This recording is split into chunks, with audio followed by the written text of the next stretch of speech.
Every airborne force in the world thinks they're the best things at sliced bread. In the VDV's case, sliced chleb.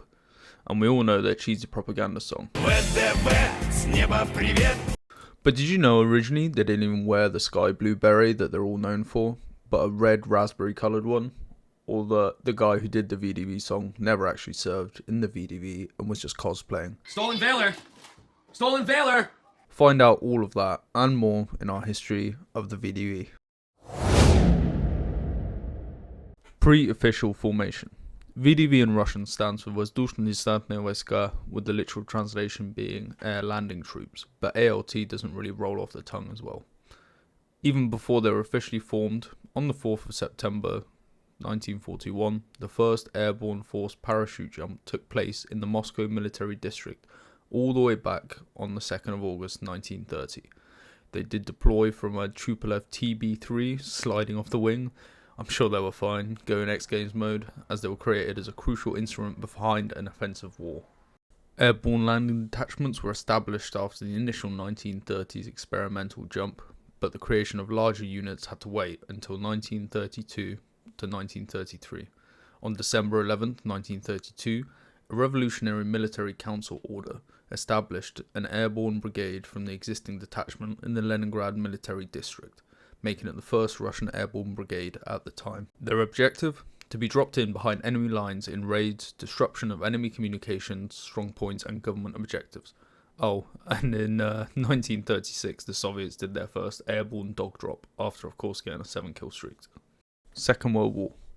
In March and April of 1931, 5 airborne divisions were established. That number rose from 5 to 10 in late 1941 after the breakout of the Second World War. But by the summer of 1942, they were all converted to Guards rifle divisions. The Soviet Airborne Forces were mostly used as foot infantry during the war. Only a few small airborne drops were carried out in the first days of Operation Barbarossa. They were in the vicinity of Kiev, Odessa and the Kerch Peninsula. The two most significant airborne operations of the war was the Vyazma operation of February-March 1942 and Dnieper-Kiev operation of September 1943. Just to touch on the Dnieper drop, the 1st, 3rd and 5th Guards Airborne Brigades were intended to secure the far side of the Dnieper. The drop was executed extremely poorly and the airborne troops were scattered more than 3 times their intended distances. They were unable to concentrate their troops and the majority were killed or captured, with some survivors joining partisan groups. The Russian High Command, or the Stavka, still foresaw the necessity of conducting actual airborne operations later on during the war, creating 8 new airborne corps in the fall of 1942. The new Guards airborne divisions trained in new airborne techniques, and all personnel jumped 3 to 10 times during training, though many of them were from jump towers due to limited resources.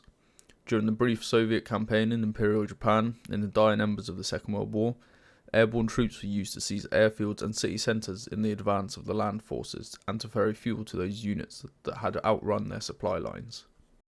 Post-war times. The headquarters of the 9th Guards Army, which was at the time in charge of the airborne forces during the Second World War, was redesignated as the Headquarters Airborne Forces in June 1946 after the war ended. The units of the army were removed from the ORBAT, or Order of Battle, of the Airborne Forces of the USSR and assigned directly to the Ministry of the Armed Forces of the USSR. The creation of the post-war Soviet Airborne Forces owed much to the efforts of one man, Army General Vasily Margilov, so much so that they had the nickname of Vaiska Dядя Вася, or Uncle Vasy's Forces. This guy deserves his own video for the stunts he pulled off. He did absolute bits. Just a short piece about him. After he became commander of the Soviet Airborne Forces in 1954, he was demoted to deputy commander in 1959, after he encouraged a sergeant to wrestle a bear during a birthday party. To name a few operations, the Soviet Airborne Forces were used in the invasion of Hungary and Czechoslovakia, where they found huge success, and the Soviet-Afghan War, where they were used as shock troops that were easily mobilized and better trained than regular troops. Which leads on to my next point, the Soviet-Afghan War. The head of the Airborne Forces was originally against sending the VDV into Afghanistan, but was required to. Whereas the VDV took on the role of more aligned to motorized infantry, with only air landings being made was that from an Mi-8 transport helicopter rather than the usual IL-76.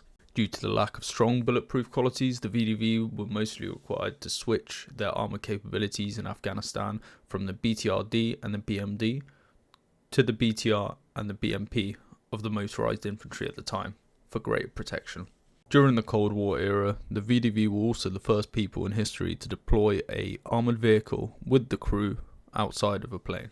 This is due to the belief that if the vehicle was deployed uncrewed, the vehicle will be vulnerable to attack whilst the crew prepared the vehicle, whereas if crewed, the crew can just crack on with the job at hand and be on the offensive within minutes. The collapse of the Soviet Union and the creation of the Russian Airborne Forces.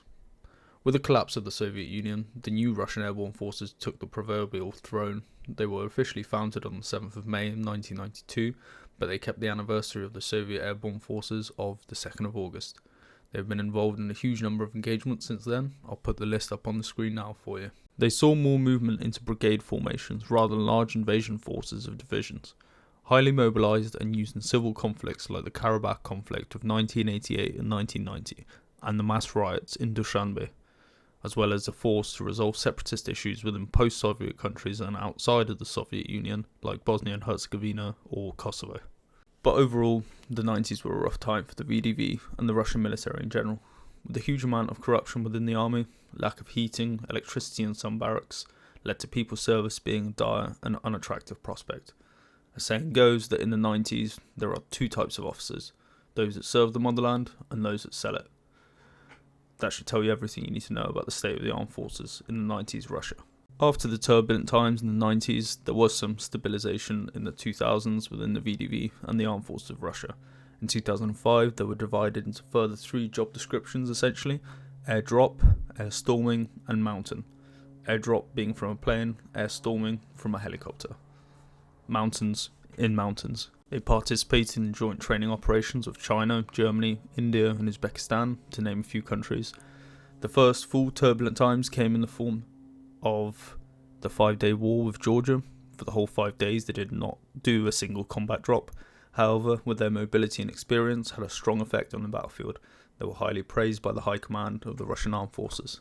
At the end of 2009, each VDV division had an anti-air Zenit regiment formed alongside them, and anti-air systems that were built for purpose, and not built for airdrops that were incorporated into the VDV. You have to take into account that since the beginning and the creation of the VDV, there has been yet to be a single successful example of their mass airdrop behind enemy lines doctrine working successfully. Due to such a high cost in life, I don't think the Soviets or Russian forces ever cared about this, logistics and the amount of moving parts that have to be incorporated. Every IL-76 aircraft would hold 120 troops. You can calculate how many of them you'd need for the full 12,000 strong force, plus for every 120 troops you need another 3 IL-76s carrying the armoured vehicles for them. This is all without some sort of logistics or support units. The numbers are insane. An acquaintance of mine told me that when he served there in the 80s, the plan for the assault on West Germany with airborne forces was essentially this. The landing area would be cleared for an airborne landing through the use of a nuclear weapon. Then the airborne forces would be dropped into that area to secure the objectives. Now I ask you this. How long do you think, with minimal logistics and nuclear fallout surrounding you, could you survive and hold a position until further orders? Yeah, exactly. Which may be the reason why currently they're being used as highly mobile forms of motorised infantry that specialise in manoeuvre through helicopters and other vehicles. This doesn't include specialist regiments like the 45th that are used for Spetsnaz tasks. They deserve their own video. I've purposely missed out anything after 2022 due to the fog of war still being very thick and the information in the ongoing war in Ukraine being unreliable at best. But if you want to have a look at how not to do an air insertion, check out the Hostomel Airport stunt that was pulled off on the 24th of February 2022. Thank you for watching and helping us out by liking and subscribing. We have lots of new stock in our store, paladinmilitarysupply.com, from some Voin pants, Mountain Flora, and a prototype run of our new lightweight summer Gorka that are only going for £75. Now, onto the giveaway.